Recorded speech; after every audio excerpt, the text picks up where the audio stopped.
Hello viewers, আসসালামু আলাইকুম। Bangladesh Oman ব্লগারের পক্ষ থেকে আপনাদের সবাইকে স্বাগত জানাচ্ছি।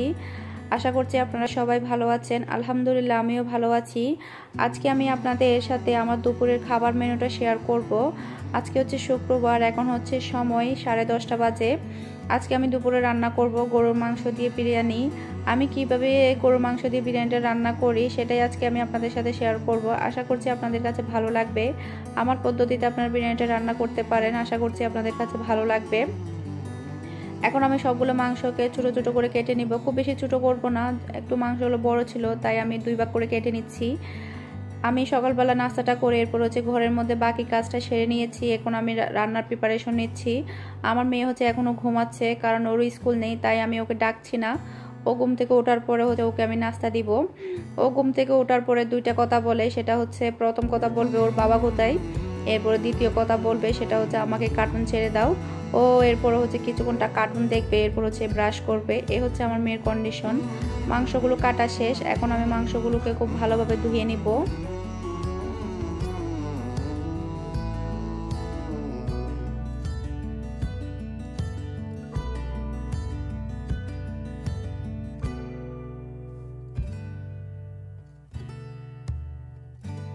প্রথমে হচ্ছে আমি মাংসটা এখন বসিয়ে দিব। আজকে আমি মাংসটা প্রেসার কুকারের মধ্যে রান্না করব, কারণ একটু তাড়াহুড়া করে রান্না করতে হবে, কারণ এখন দিনটা অনেক ছোট, শীতকাল এসে গেছে, তাই খুব তাড়াতাড়ি সময় চলে যায়, কিভাবে চলে যায় বোঝাই যায় না।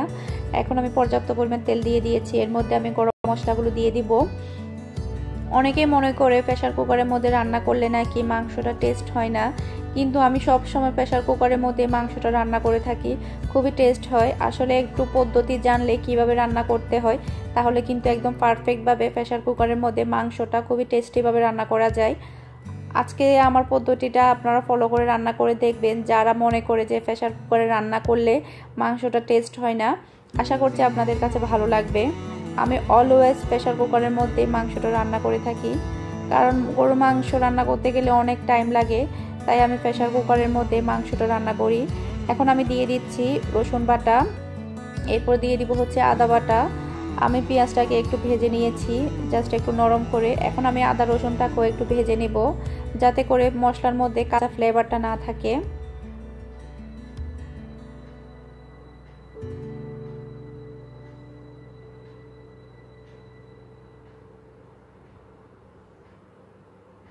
মশলাটা ভাজা শেষ, এখন আমি সামান্য পরিমাণ পানি দিয়ে দিব, যাতে করে মশলাটা পুড়ে না যায়।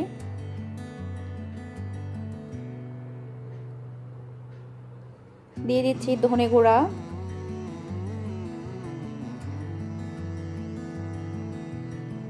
দিয়ে দিচ্ছি জিরে গুঁড়া,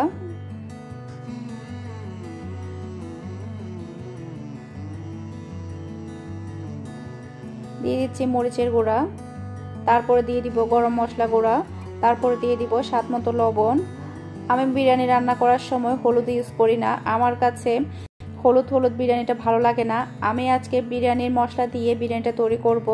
আমি সবসময় এই মশলাটা খেয়ে থাকি, খুবই ভালো লাগে। আমি ওখান থেকে 2 টেবিল চা চামচ পরিমাণ বিরিয়ানির মশলা দিয়ে দিচ্ছি মাংসের মধ্যে, এতে করে কিন্তু টেস্টটা অনেক ভালো আসবে। পুরো মশলাটা আমি দিচ্ছি না, কারণ হচ্ছে বিরিয়ানি মশলাটা অনেক বেশি ঝাল থাকে, খুব বেশি ঝাল হয়ে গেলে আমার মেয়ে খেতে পারবে না, তাই আমি পুরো মশলাটা দিচ্ছি না। আমি এখানে 2 টেবিল চা চামচ পরিমাণ দিয়েছি, এরপর হচ্ছে আমি ভাতের মধ্যে 2 টেবিল চা চামচ পরিমাণ দিয়ে দিব। টোটাল আমি 1 কেজি বিরিয়ানির মধ্যে 4 টেবিল চা চামচ পরিমাণ বিরিয়ানি মশলা অ্যাড করব। এখন আমি মশলাটাকে খুব ভালোভাবে কষিয়ে নিব। আপনাদেরকে আমি আবারও বলছি, আমি বিরিয়ানির মধ্যে কখনো হলুদ ইউজ করি না। আমার কাছে বিরিয়ানির মধ্যে হলুদ ভালো লাগে না, কারণ হলুদ বিরিয়ানি কখনো আমার কাছে ভালো লাগে না, তাই আমি সবসময় বিরিয়ানিটা হলুদ ছাড়াই রান্না করে থাকি, তখন কালারটা আমার কাছে খুবই ভালো লাগে। আমি মশলাটাকে খুব ভালোভাবে কষিয়ে নিয়েছি। এখন আমি ধুয়ে রাখা গরুর মাংসটা দিয়ে দিচ্ছি। মশলার সাথে গরুর মাংসটা খুব ভালোভাবে মিশিয়ে নিব।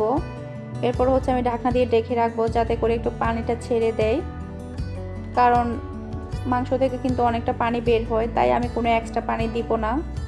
খুব ভালোভাবে মিশিয়ে ঢাকনা দিয়ে ঢেকে রাখবো যতক্ষণ পর্যন্ত না পানিটা বের হচ্ছে।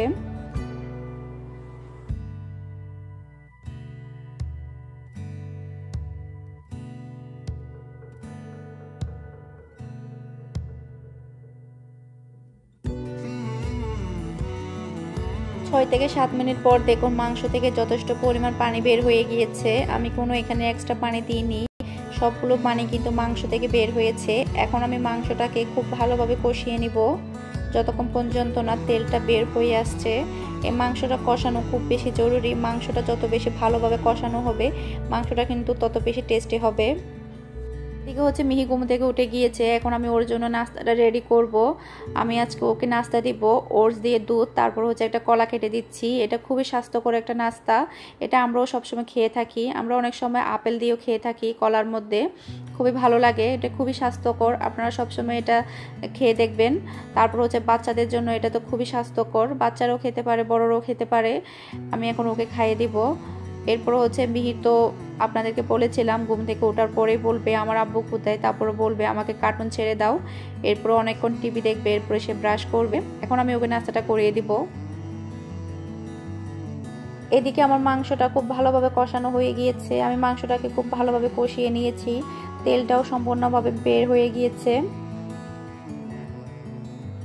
এখন আমি মাংসটা সেদ্ধ হওয়ার জন্য পর্যাপ্ত পরিমাণ পানি দিয়ে দিব।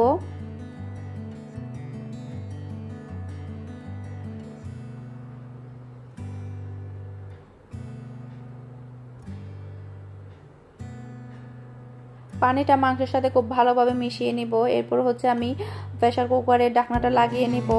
4 থেকে 5টা সিটি দিলে মাংসটা কিন্তু খুব ভালোভাবে সেদ্ধ হয়ে যাবে। মাংসের সাইজ যদি আরেকটু ছোট থাকে সেই ক্ষেত্রে কিন্তু 4টা সিটি দিলেই হয়ে যাবে। আমার মাংসের সাইজটা একটু বড় ছিল তাই আমার 5টা সিটি লেগেছে। ঢাকনা দিয়ে রেখে দিচ্ছি। এখন আমি পোলাও চালটা ধুয়ে নিব। পোলাও চালটা কিন্তু খুব ভালোভাবে ধুতে হয় যতক্ষণ পর্যন্ত না চালের মধ্যে একটা স্বচ্ছ ভাব আসে। চালটা খুব ভালোভাবে ধুয়ে রাখার পরে আমি পানির মধ্যে 10 মিনিটের মতো ভিজিয়ে রাখবো। এতে করে কিন্তু বিরিয়ানিটা অনেক বেশি ঝরঝরে থাকবে।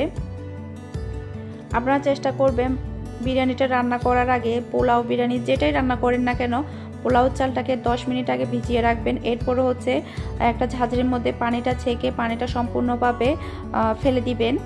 তাহলে কিন্তু পোলাওটা কিংবা বিরিয়ানিটা অনেক বেশি ঝরঝরে হয়, অনেক ভালো হয়।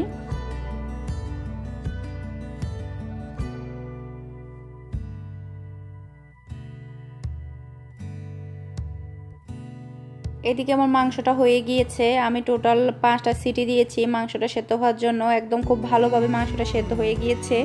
এখন আমি মাংসের মধ্যে এক্সট্রা যে পানিটা আছে সেটা খুব ভালোভাবে শুকিয়ে নিব।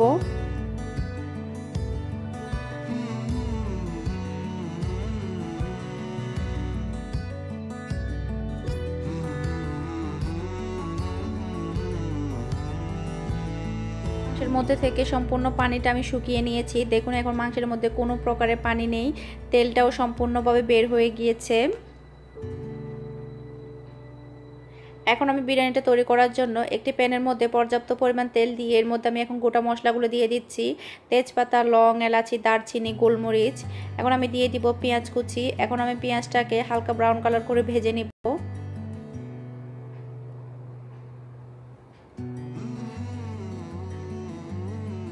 পেঁয়াজটা হালকা ব্রাউন কালার হয়ে এসেছে। এখন আমি পোলাও চালটা দিয়ে দিব।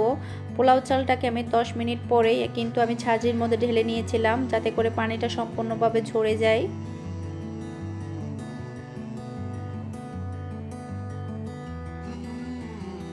এখন আমি তেলের মধ্যে পোলাও চালটা খুব ভালোভাবে ভেজে নিব, চুলাটাকে লোতে রেখে। এই পোলাও চালটা কিন্তু খুব বেশি ভালোভাবে ভাজা জরুরি। যত বেশি ভালোভাবে ভাজা হবে তত বেশি কিন্তু পোলাও বিরিয়ানিটা টেস্টি হবে। তারপরে হচ্ছে ঝরঝরে হবে, আর হচ্ছে চালটা ভাঙবে না। ভাতটা তৈরি হওয়ার পরে কিন্তু এটা ভেঙে যাবে না।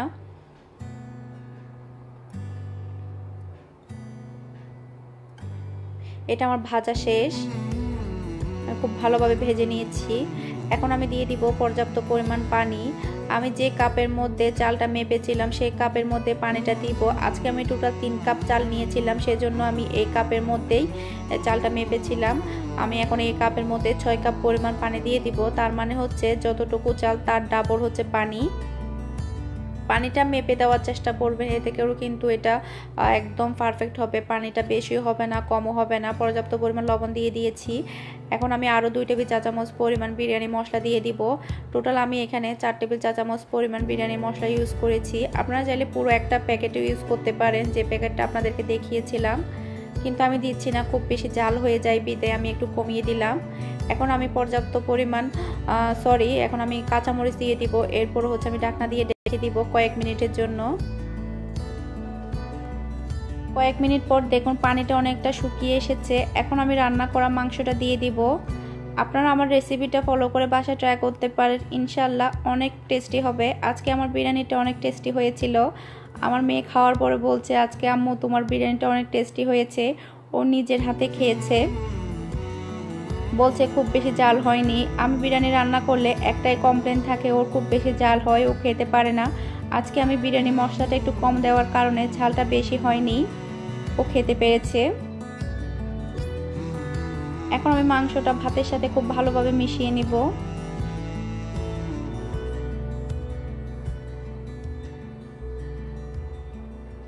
আপনারা চাইলে বিরিয়ানির মধ্যে হলুদটা ইউজ করতে পারেন, কোনো সমস্যা নেই।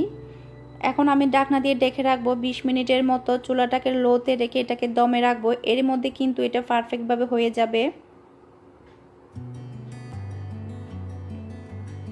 এই ফাঁকে আমি সালাদ কেটে নিব। বিরিয়ানির সাথে কিন্তু সালাদ খেতে অনেক ভালো লাগে।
মিনিট পর ঢাকনাটা উঠিয়ে নিলাম। দেখুন 20 মিনিটের মধ্যে কিন্তু এটা পারফেক্টভাবে হয়ে গিয়েছে। দেখুন কতটা ঝরঝরে হয়েছে। আমি সব সময় বিরিয়ানিটা দমে দেওয়ার সময় 1 টেবিল চা চামচ পরিমাণ ঘি ইউজ করি ফ্লেভারের জন্য। আমি ঘিটা দিতে ভুলে গিয়েছিলাম, তাই এখন দিয়ে দিচ্ছি।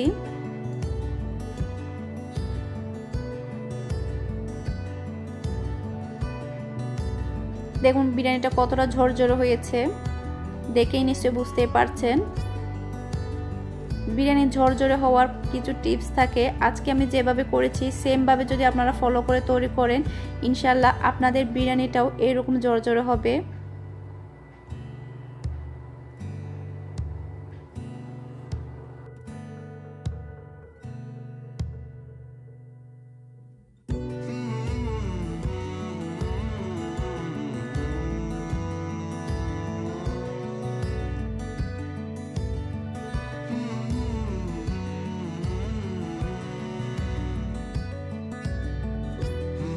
খাবারটা টেবিলের মধ্যে নিয়ে এসেছি, বিরিয়ানি, সালাদ, লেবু, তারপরে এটা হচ্ছে লেবুর আচার।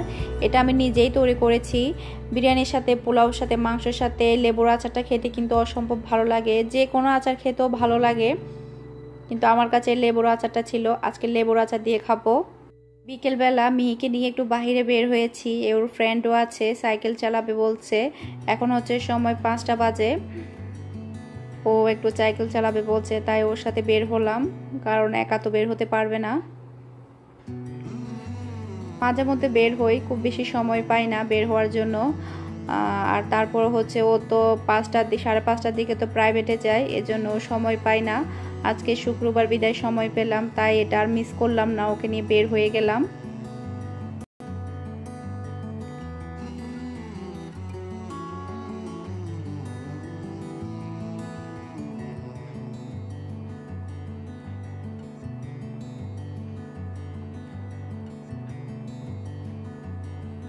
এটা হচ্ছে আমাদের বাসার সামনের রোড, রোডের মধ্যে ওই সাইকেলটা চালাচ্ছে। বিকেলবেলা এখানকার সব ওমানি বাচ্চারা কিন্তু বের হয়, অনেক খেলা করে, সাইকেল চালায়।